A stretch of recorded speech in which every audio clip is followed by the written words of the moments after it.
নমস্কার বন্ধুরা, moms magical tips and ট্রিক্সে তোমাদের সবাইকে স্বাগত জানাই। আমার আগের ভিডিওতে আমি সিম্পল টেন্স বা ইনডিফিনিট টেন্স সম্পর্কে কিছু কথা শেয়ার করেছিলাম এবং সেটা ছোট বড় সবার জন্য ছিল ভিডিওটা। আমরা কত সহজেই সিম্পল টেন্স বা ইনডিফিনিট টেন্সের সেন্টেন্স তৈরি করতে পারি বা তার কী কী নিয়ম আছে সেগুলোই আমি আগের ভিডিওতে শেয়ার করেছি।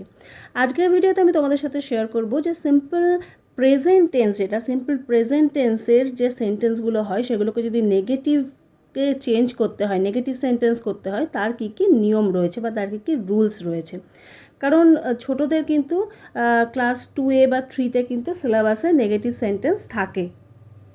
আমরা কত সহজে ছোটদেরকে নেগেটিভ সেন্টেন্সের ফরমেশনের রুলসগুলো শেখাতে পারি সেটাই আজকের ভিডিওতে আমি শেয়ার করতে চলেছি। প্রথমেই জেনে নিই যে নেগেটিভ সেন্টেন্স ব্যাপারটা অ্যাকচুয়ালি কী। নেগেটিভ সেন্টেন্স মানে যে কোনো কিছু না হিসাবে বলা বা না সূচক হিসাবে বলা, বা এমনভাবে বলা যেতে পারে যে এমন কিছু সেন্টেন্স যেটা হচ্ছে কোনো কিছু ঘটছে না এরকম বোঝায়। যেরকম আমরা যদি বলি আই গো টু স্কুল, আমি স্কুলে যাই, এটা একটা পজিটিভ কথা হলো। এবার আমি যদি বলি I do not go to school, মানে আমি স্কুলে যাই না, এই যে কাজটা হচ্ছে না, স্কুলে যাওয়াটা হচ্ছে না, এটাই হচ্ছে নেগেটিভ সেন্টেন্সের পরিচয়। সিম্পল প্রেজেন্ট টেন্সের ক্ষেত্রে নেগেটিভ সেন্টেন্স বানানোর মেন দুটো রুল আছে। সিম্পল প্রেজেন্ট টেন্সের যে দুটো টাইপের সেন্টেন্স হয় সেটা আগে আমরা দেখে নিই। একটা টাইপ হচ্ছে যেখানে বি ভার্বের ইউজ হয়। যেরকম একদম সিম্পল একটা সেন্টেন্স যদি আমি লিখি I am a girl, I am a girl, এখানে এই যে অ্যাম কথাটা এটা একটা বি ভার্ব। তাহলে এই বি ভার্ব যেখানে ইউজ হচ্ছে সেখানে যদি আমাদেরকে নেগেটিভ সেন্টেন্স বানাতে হয় সেক্ষেত্রে যে নিয়মটা রয়েছে সেটা ভীষণই ইজি। সেটা হচ্ছে আমরা জাস্ট কি করব, এই যে বি ভার্বটা লিখলাম এরপরে নট কথাটা ইউজ করব, I am not a girl. Just not কথাটা ইউজ করলেই কিন্তু সেটা নেগেটিভ সেন্টেন্সে চেঞ্জ হয়ে যাচ্ছে।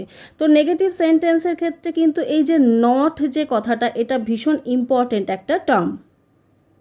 বি ভার্বেরই আরও কিছু এক্সাম্পল দেখি।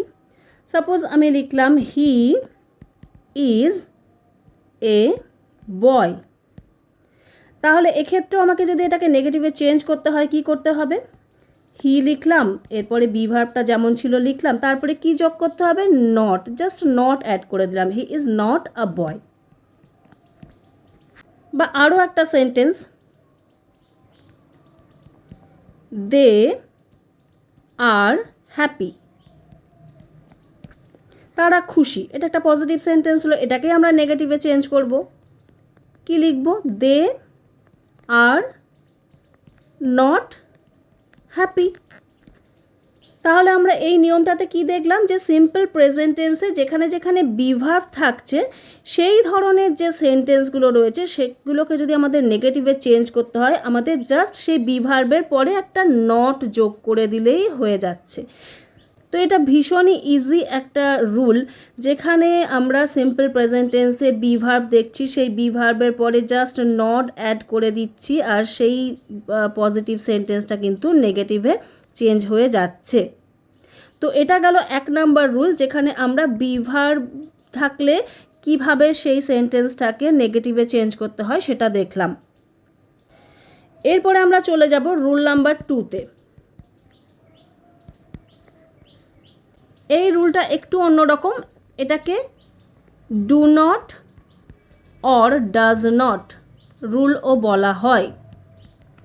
ডু নট ও ডাজ নট, তাহলে এটা কোথায় ইউজ হবে চলো আমরা দেখে নিই। এই নিয়মটা প্রথমে দেখে নিই যে কোথায় অ্যাপ্লাই করতে হয়। এই নিয়মটা এমন জায়গায় অ্যাপ্লাই করতে হবে যেখানে যেখানে মেন ভার্ব থাকবে। যেরকম আমি তখন একটা এক্সাম্পল বলছিলাম আই গো টু স্কুল, তাহলে এখানে মেন ভার্ব কোনটা, এখানে মেন ভার্ব হলো গো। তাহলে এই ধরনের সেন্টেন্সে যেখানে মেন ভার্ব থাকছে সেটাকে যদি আমাদের নেগেটিভে চেঞ্জ করতে হয় আমাদের একটা হেল্পিং ভার্ব লাগবে, যেটা হচ্ছে আমাদের ডু ভার্ব। তাহলে আমরা এখানে কি লিখব, I do not go to school. চলো আর একটা এক্সাম্পল দেখে নেওয়া যাক। এর পরের সেন্টেন্সটা লিখলাম হি গোজ টু স্কুল। এখানে কেন গোজ হচ্ছে নিশ্চয়ই মনে আছে, আমি আগের দিনই বলেছিলাম এই যে সাবজেক্ট ভার্ব এগ্রিমেন্টের ব্যাপারটা। এখানে সাবজেক্ট যেহেতু সিঙ্গুলার, একটা অন্য থার্ড পার্সনের কথা বলা হচ্ছে, সেই জন্য এখানে গো এর সাথে কিন্তু এস যোগ করতে হচ্ছে। তো নিয়ম অনুযায়ী গো এর সাথে ইএস বসে, সেই জন্য গোজ হয়ে যাচ্ছে। তো এবারে এইটাকে যদি আমাদের নেগেটিভে চেঞ্জ করতে হয় তাহলে আমাদের কিভাবে করতে হবে? নেগেটিভে করার জন্য আমরা কি করব, সাবজেক্ট যেরকম ছিল সেরকমই থাকলো হি। এবারে গোজটাকে আমাদের কি করতে হবে, এই যে ডু ভার্ব যেটা ছিল, হেল্পিং ভার্ব যেটা, সেটাকে কিন্তু এখানে নিয়ে আসতে হবে। ডাজ নট হয়ে যাবে he does not go to school.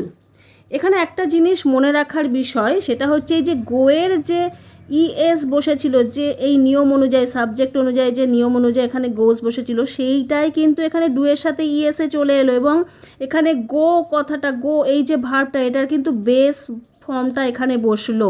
এখানে কিন্তু আবার গোজ লিখলে হবে না। অনেকে যেটা ভুল হয়, অনেক ছোট বড় অনেকে এই যে ভুলটা করেন যে এখানেও গোজ কথাটাও লিখে দেন, আবার এখানে ডাজ নট কথাটাও লিখে ফেলেন। তো এই বিষয়টাকে কিন্তু আমাদের খুব ভালোভাবে খেয়াল রাখতে হবে। আরও একটা এক্সাম্পল নিয়ে নিই। দে গো টু স্কুল। এবারে নিশ্চয়ই এখানে মনে আছে কেন এখানে গো হলো, যেহেতু এই সাবজেক্ট এখানে প্লুরাল, সেই জন্য আমাদের এখানে গো করতে হলো।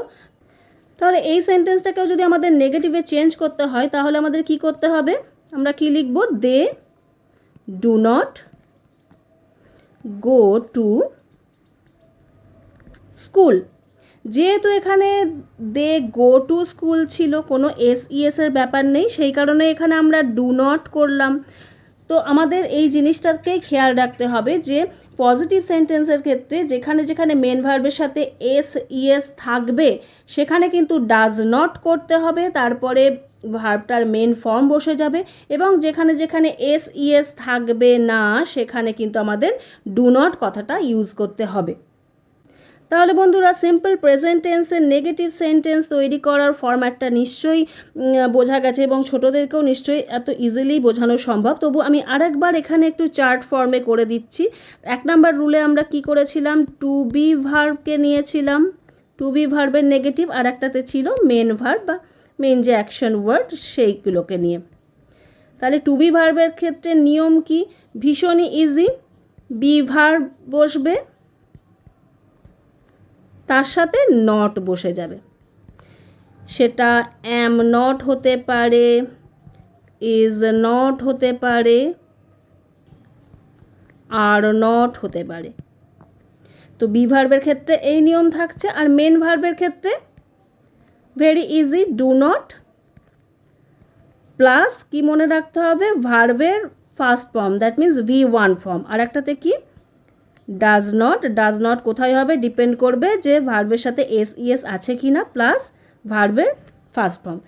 তো এই হচ্ছে দুটো বেসিক নিয়ম, যেখানে আমরা দেখতে পাচ্ছি যে সিম্পল প্রেজেন্ট টেন্স বা প্রেজেন্ট ইনডেফিনিট টেন্সের সেন্টেন্সকে নেগেটিভে করতে হলে কি কি রুল অ্যাপ্লাই করতে হয়। ভীষণই ইজি দুটো রুল। আমরা যদি একটু ছোটোদেরকে দিয়ে প্র্যাকটিস করাই তাহলে কিন্তু এটা খুব সহজেই তাদের মাথায় ঢুকে যাবে। তাহলে বন্ধুরা, আজকের ভিডিওটা থেকে আশা করছি নেগেটিভ সেন্টেন্সের রুলস সম্পর্কে কিছুটা আইডিয়া আমি তোমাদেরকে দিতে পারলাম এবং তোমরাও ছোটোদেরকে এইভাবেই বোঝাতেও পারবে। আজকের ভিডিওটা এখানেই তাহলে শেষ করছি। তোমরা সবাই খুব ভালো থেকো, সুস্থ থেকো। সবাইকে ধন্যবাদ।